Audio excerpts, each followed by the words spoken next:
वीर बालों की श्रेणी में आज मैं कहानी सुनाता हूँ वीर निर्भीक बालक शिवाजी की। आगे चलकर जैसे हिंदू धर्म का संरक्षक छत्रपति होना था, उसके शैशव में ही उसकी शिक्षा आरंभ हुई थी।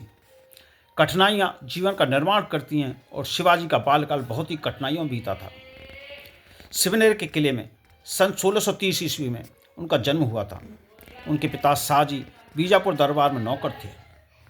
बीजापुर के नवाब की ओर से जबकि शाहजी अहमदनगर की लड़ाई में फंसे थे, मालदार खान ने दिल्ली के बादशाह को प्रसन्न करने के लिए बालक शिवाजी तथा उनकी माता जीजाबाई को सिंहगढ़ के किले में बंदी करने का प्रयत्न किया, लेकिन वह दुष्ट प्रयत्न सफल नहीं हुआ।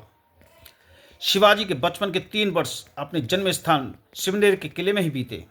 इसके बाद जीजाबाई को शस्त्रों के भय से अपने बालक के साथ एक किले से दूसरे किले में बराबर भागते रहना पड़ा, किंतु इस कठिन परिस्थितियों में भी वीर माता ने अपनी पुत्र की सैनिक शिक्षा में त्रुटि नहीं आने दी। माता जीजाबाई शिवाजी को रामायण, महाभारत, पुराणों की वीर गाथाएं सुनाया करती थीं। नारू, त्रिमल, हनुमंत और गोमाजी नामक शिवाजी के शिक्षक थे और शिवाजी के संरक्षक थे प्रचंड वीर दादाजी कोटदेव। इस शिक्षा का परिणाम यह हुआ कि बचपन से ही बालक शिवाजी निर्भीक और अदम्य हो गए। जन्मजात सूर भाव की बालकों की टोली बनाकर वे उनका नेतृत्व करते थे, युद्ध के खेल खेला करते थे। उन्होंने बचपन में ही विधर्मियों से हिंदू धर्म, देव मंदिर और गौ की रक्षा करने का दृढ़ संकल्प कर लिया था। शाहजी चाहते थे कि उनका पुत्र भी बीजापुर दरबार का कपापात्र बने। शिवाजी जब 8 वर्ष के थे तभी उनके पिता एक दिन उन्हें शाही दरबार में ले गए। पिता ने सोचा था कि दरबार की साज सज्जा, रौब, हाथी घोड़े आदि देखकर बालक रौब में आ जाएगा और दरबार की ओर आकर्षित होगा, किंतु शिवाजी तो बिना किसी ओर देखे, बिना किसी ओर ध्यान दिए पिता के साथ ऐसे चलते गए जैसे किसी साधारण मार्ग पर जा रहे हों। नवाब के सामने पहुंचकर पिता ने शिवाजी की पीठ पर हाथ फेरते हुए कहा, बेटा, बादशाह को सलाम करो। बालक ने मुड़कर पिता की ओर देखकर बोला, बादशाह मेरे राजा नहीं हैं, मैं उनके आगे सिर नहीं झुका सकता। दरबार में सनसनी फैल गई। नवाब बालक की ओर घूरकर देखने लगा, किंतु शिवाजी ने नेत्र नहीं झुकाए। शाहजी ने सहमते हुए प्रार्थना की, शाहजहां क्षमा करें, यह अभी बहुत नादान है। पुत्र को उन्होंने घर जाने की आज्ञा दे दी। बालक ने पीठ फेरी और निर्भीकता पूर्वक दरबार से चला गया। घर लौटकर शाहजी ने जब पुत्र को उसकी धृष्टता के लिए डांटा तब पुत्र ने उत्तर दिया, पिताजी, आप मुझे वहाँ क्यों ले गए थे?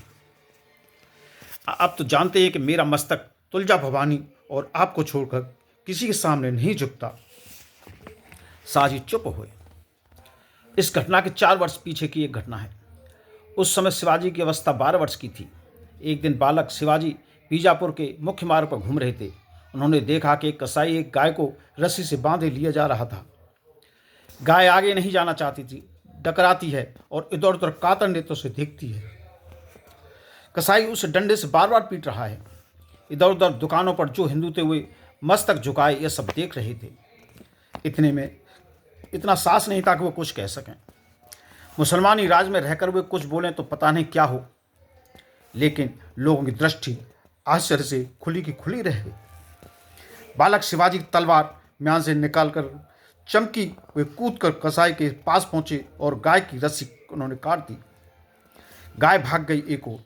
कसाई कुछ बोले इससे पहले तो उसका सिर धड़ से कटकर भूमि पर लुढ़कने लगा। समाचार दरबार में पहुंचा। नवाब ने क्रोध से लाल होकर कहा, तुम्हारा पुत्र बड़ा उपद्रवी जान पड़ता है। शाहजी, तुम उसे बीजापुर से बाहर कहीं भेज दो। शाह ने आज्ञा स्वीकार कर ली। शिवाजी अपनी माता के पास भेज दिए गए, लेकिन अंत में एक दिन वह भी आया कि बीजापुर नवाब ने स्वतंत्र हिंदू सम्राट नाते शिवाजी को अपने राज्य में आमंत्रित किया। जब शिवाजी हाथी पर सवार होकर बीजापुर के मार्ग से होते हुए दरबार में पहुंचे तब नवाब ने आगे आकर उनका स्वागत किया और सामने मस्तक झुकाया।